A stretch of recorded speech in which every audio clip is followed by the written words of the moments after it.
Hey guys, welcome to the Farmer-Florist School Online. I'm so excited that you decided to join me here, particularly for this course, which is called The Wedding Process. I think it's incredibly invaluable information for you to have as you decide to tackle more and more events as a farmer-florist.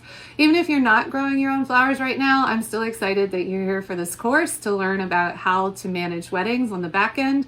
Sometimes this information isn't super exciting, but it is incredibly important to have this in your arsenal as you develop your farmer-florist operation.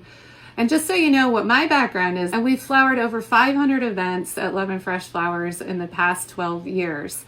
And those events, when I first started, were simple mason jar events, and now they're quite large and complex events for many, many weddings, and also corporate events and other parties as well. So we've really grown my business from those simple, small mason jar weddings that were just a few $100s into something far more elaborate and complex today. But anywhere you are in your journey, it's a great time to step back and look at the process of how you take in weddings and handle the paperwork and all of those things. In addition to improving your design skills, you should also improve your business skills over the years.